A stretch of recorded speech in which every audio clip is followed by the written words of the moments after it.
Good day, viewers. You are welcome back to Tindanious Math Tutorials.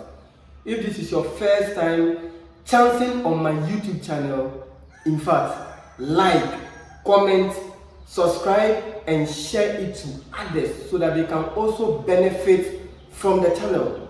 Today, we are going to consider limits of inverse trigonometric functions. If you are new here, visit my previous lecture videos on the normal limit of trigonometric function. This time around, we just want to find the reverse of limit of trigonometric functions. And I've taught you all the identities you should know regarding this session. So for recap purposes, let me just pinpoint two identities from the very start. Alright, we said or we established that limit, alright, we said limit as x approaches 0 of sine x over x is equal to 1. And we also said the reciprocal of sine x over x is what? Is x over sine. So if I have a over b, the reciprocal of a over b is what? Is b over a. So using the same analogy, we will say that limit as x approaches 0 of what? Of x over sine x is the same as 1. We spoke about this identity. And we also established that limit, okay, so limit as x approaches 0 of tan x over x, okay, it is an identity. This also yields 1, as simple as that. So viewers, and we also said that if you have limit as x approaches 0 of sine inverse of x over x, this also gives 1.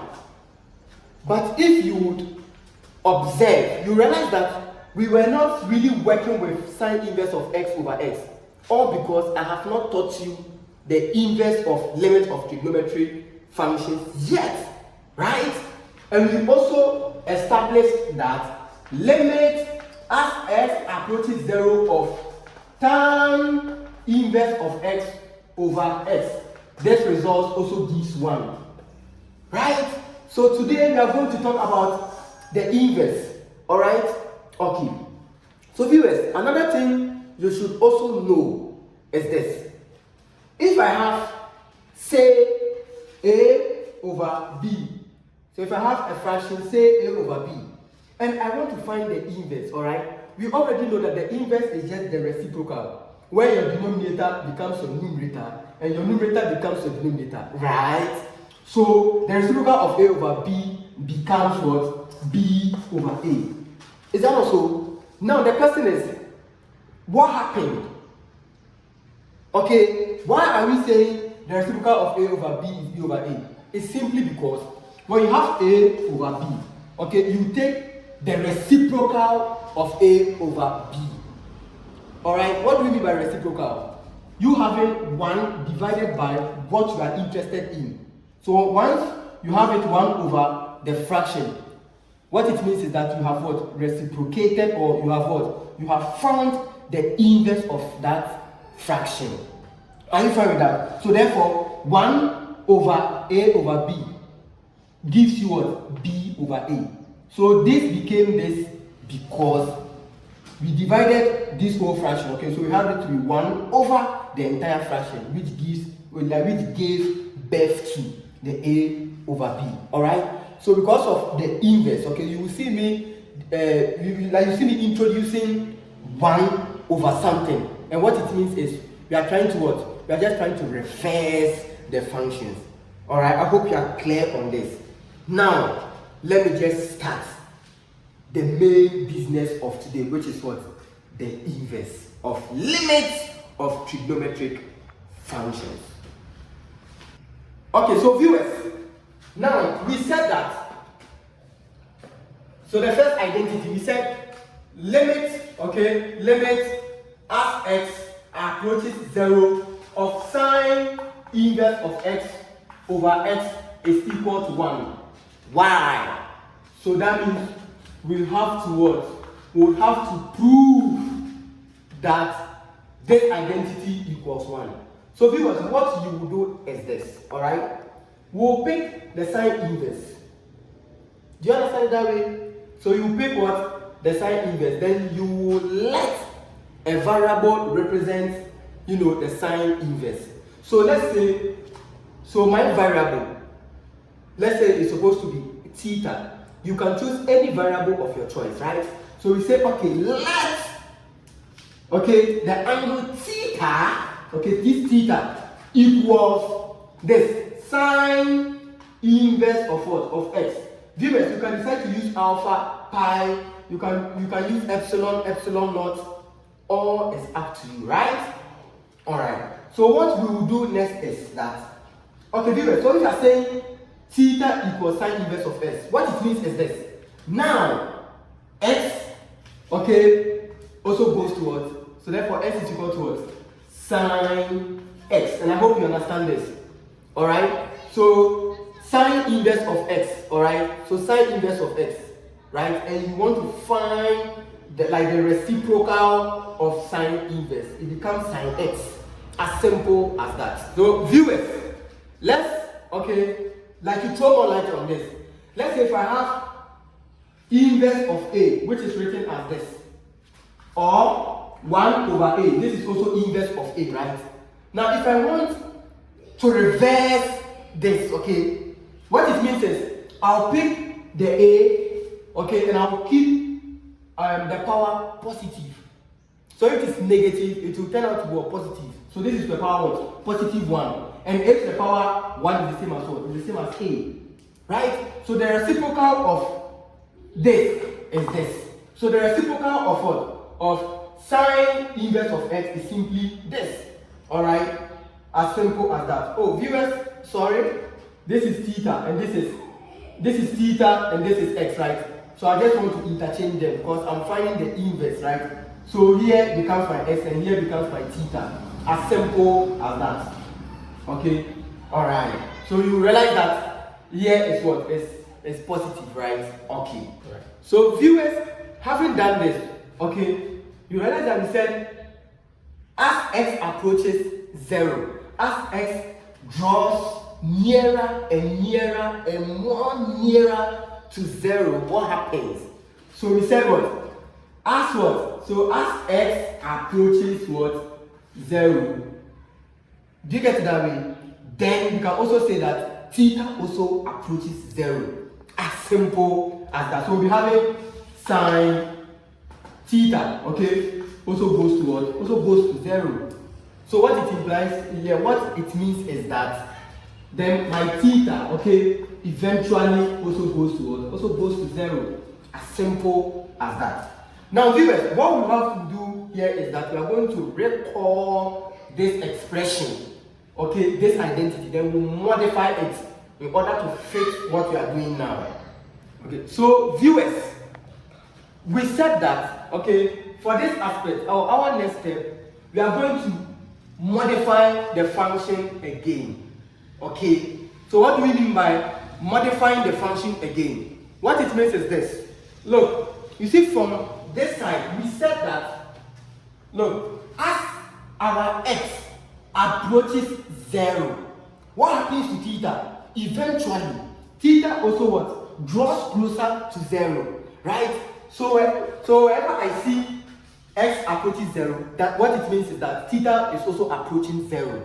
So I will say that the limit as my theta, approaches what? 0. And remember this, we said let what? Theta, this is. We said what? Let theta be equal to sine inverse of x. So whenever I see sine inverse of x, I will put theta there, as simple as that. Alright?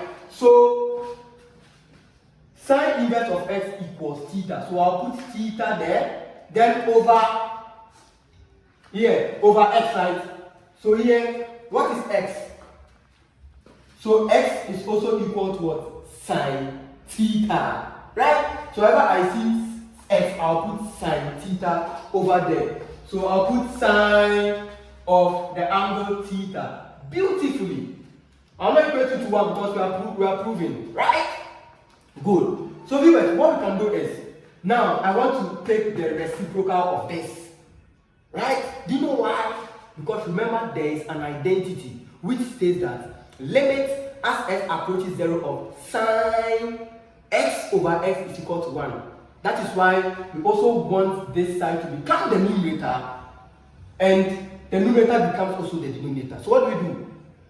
You will find the reciprocal. So I'll say that limit as theta, okay, approaches what? 0. Then I'll say 1 over theta, then over what? Over sine theta, because I want to reverse it, right? Alright, so what we do next? Viewers, we already know that this is the same as what? Our limit as theta approaches 0, 1. This fractional bar means what? Division. Then what do I have? Theta on sine theta. So I have theta on what? On sine of the angle theta. And whenever you have a division, what do? You change it to multiplication, then you reciprocate, right? So we're having what? Limit as theta approaches 0 of what? Of 1, then times. Now we're having what? Sine theta over what? Over theta. Then we can say that so 1 times this expression is the same as that expression. So I'm having what? Limit as theta approaches 0 of what? Of sine theta over what? Over theta. Right? Then recall. So recall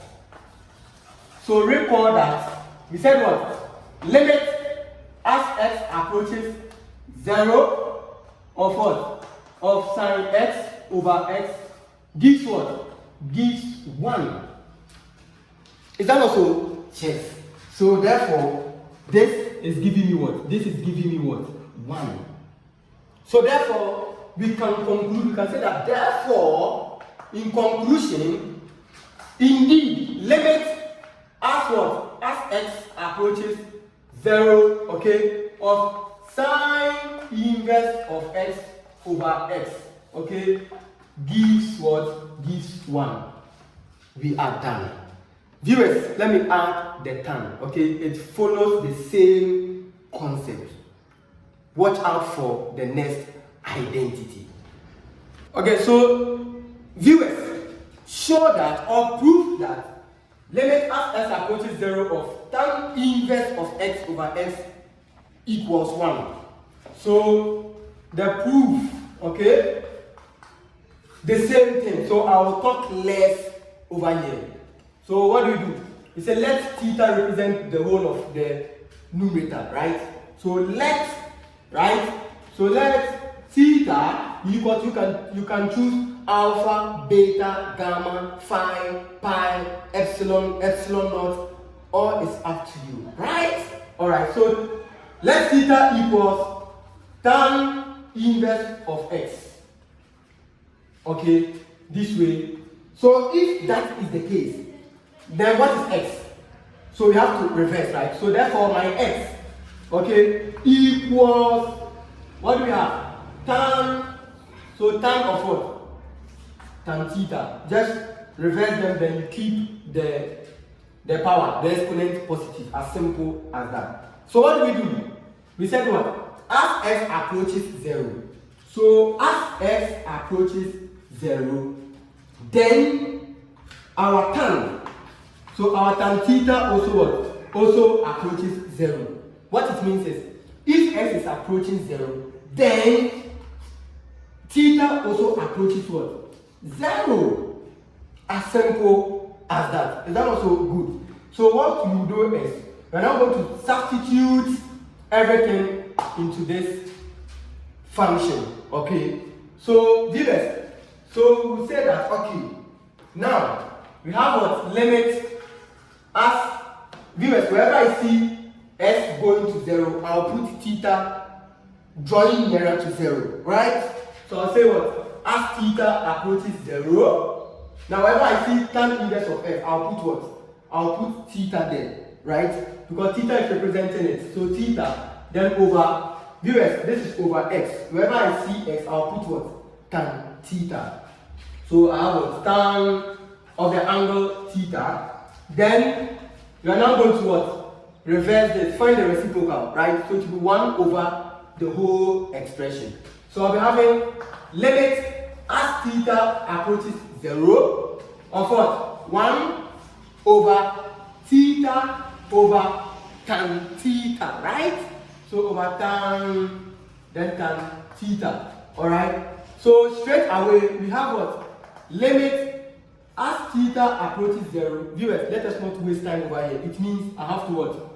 It means I have to find the inverse or just reciprocate it. In other words, I'll make my denominator become this one, my numerator, and vice versa, right? So straight away, I'll be having what? Tan theta over what? Over my theta. As simple as that. So recall. So this is an identity, right? So recall, but we have already established that limit as x. So this limit as x approaches 0 of tan x over what? Over x gives me 1.